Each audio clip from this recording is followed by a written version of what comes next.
So I guess this question is first for Mrs. Hargrove.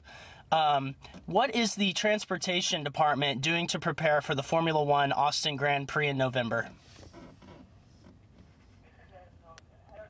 If it's okay, this is Leah. Okay, go ahead, Leah. Yeah, if you want to answer this, go ahead, please.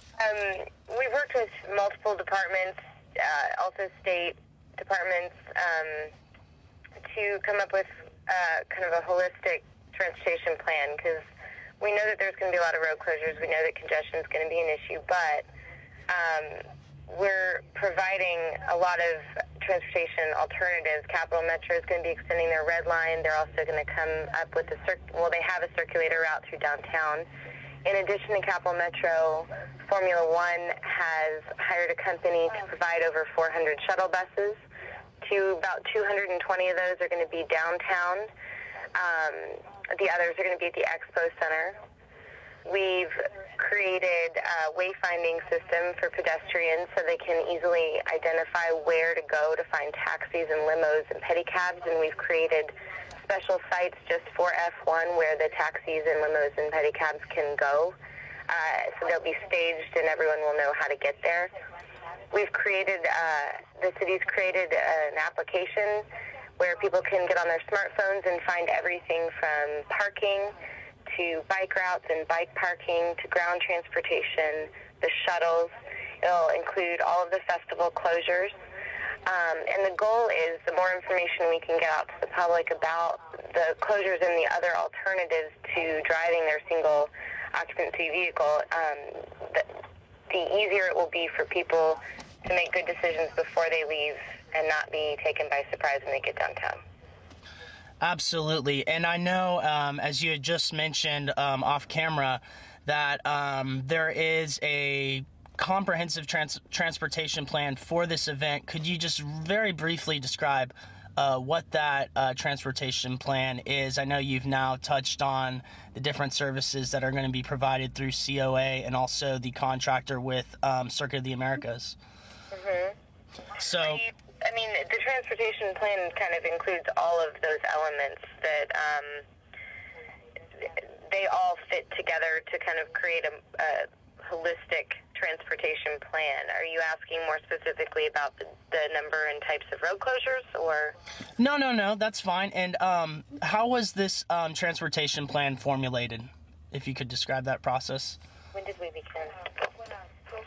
Well, this is Francis. Well, we've held a number of meetings, both internally with city staff and with other agencies, and this started back in May of this year. And it's just been, moving forward as the footprints for the festivals became more solidified, the plans for the shuttles to get to and from the track became more solidified. And so as things fell into place, then we were able to start making our determinations on north and southbound routes that were going to be kept open, east and west routes, where we're going to stage the different ground transportation elements that would be taking folks to the shuttles to get out to the track. And I think another important piece of this is the outreach to the businesses who are going to be affected. I think last week we met with about 200 business owners, and we've been doing outreach throughout this process so that they're involved and they understand the impacts. And we can work to accommodate, everything from loading and unloading of, things that they need for their retail stores and drop-off zones, and making sure that garages, the entrances and exits stay available and open for them. So just working very closely on a very, micro basis to make sure that each road closure stays accessible for the businesses. Good. Well, thanks for describing that for me. Okay, so we got a few questions left here.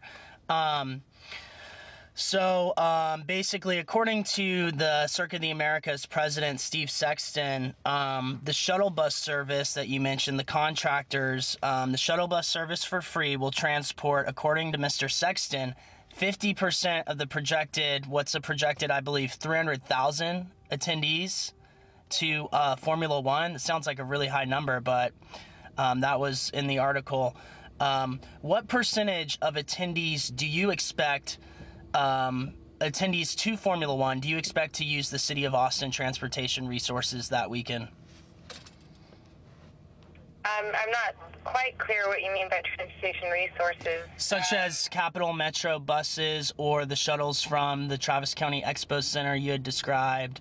As far as city-funded mobility means of transporting people to and from the site to wherever it may be. Capital Metro is not city-funded, and neither are the shuttles for F1. But we've been working closely with them on the transportation plan. So, for example, all of the shuttles that will be taking participants who are located downtown, and remember that there are going to be participants who are visitors who are staying in hotels all the way from Waco to San Antonio. So not all of them will be downtown, but the ones that we do have downtown, we've identified a route specific for the shuttle, so they won't be interacting, or to as little as possible interacting with other traffic. So right. They'll have a direct route dedicated to the shuttles. So it sounds like the focus is downtown then, essentially, for your part of it.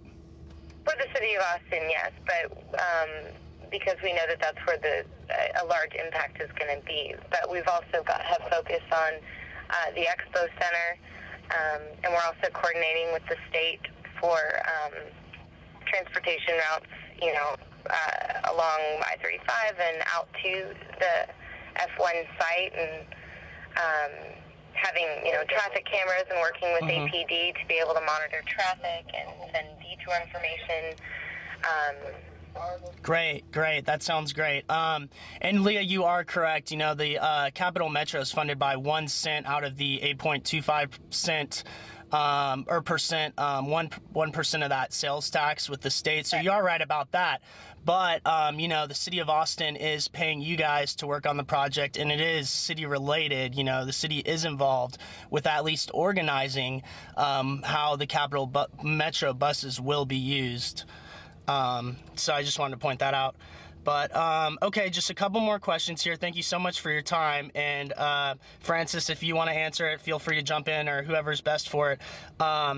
Okay, so the Statesman has now reported that I believe around 26 downtown blocks are going to be closed for the Formula One event. We're going to see street closures. They said anywhere from 3 to 7 days. So my question is, what is the plan for the downtown streets during the Formula One event? Well, there are 2 festivals going on in downtown. The festivals are going to run Friday through Sunday. One of them is called Experience Austin, and that is being produced by the Runtex Foundation. And it is up in and around the Capitol from 7th Street up to 11th Street. Primarily, those streets will be open, except for 9th Street is going to be the first street closed, I believe, on Thursday. They will bring in all of their production equipment and stage it on 9th Street. And then Friday they will start their build for the festival, and those streets would be closed Friday through Sunday. The other festival is the Coda Fan Fest, and that is in the Warehouse District, and it also runs Friday through Sunday. They start their build on Wednesday. Wednesday is just closing 3rd and 4th Street in between Congress and Colorado. They're utilizing a lot of those large parking lots that's in that area as part of their sponsor activation sites. And then it builds up from there. There's some additional closures on Thursday, and then Friday it's closed basically in a kind of a square there on Congress from 5th Street to 2nd Street over to Lavaca. We're going to keep 5th, 6th, and 7th open. Now, at some point, 6th Street will probably be closed down like it is any weekend, but we don't anticipate that to happen until the evening hours, Friday, Saturday, and perhaps have Sunday. Okay, so just to clarify, there's just going to be selected streets downtown that are closed at different times, except the block you mentioned between 2nd and 5th around Congress. So it's not like all of downtown or a multiple-acre, multiple-mile radius will all be closed while the event's going on. Am I understanding that correctly? That is correct. Lavaca and Guadalupe will be open. Red River is open. As I said, 7th, 6th, and 5th Street will be open. Obviously we're very interested in mobility and providing alternate routes. Each festival is required to provide bicycle parking areas, and they're working on solidifying where that area is going to be. So other alternates of transportation are also encouraged. Clay, I would like to kind of give some perspective to this, because F1 is new and we've not experienced it before. But that said, the number of closures that we'll experience downtown would be similar to something like South by Southwest. Mm-hmm. I think almost identical in the number of blocks that will be closed, and the majority of that would take place Friday through Sunday. All right, very, very interesting. Thank you for filling me in on that. I was very curious about that topic. Just one more question here, and then I'll ask if you have anything to add after this question. How do you believe, and feel free either one of you to add something here, how do you believe the closures of the streets will affect traffic and mobility in Austin during the Formula One weekend? Well, I think that, we know that with other large events like this, there's going to be congestion. We're going to have,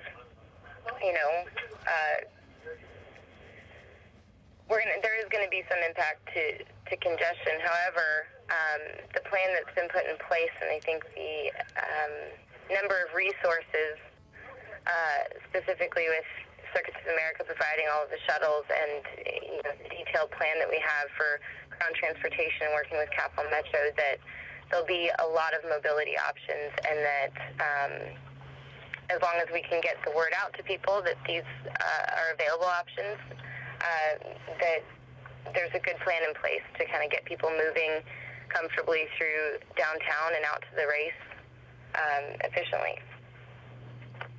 Great. Anything you wanted to add on that question, Francis, how the closures will affect traffic and mobility in Austin?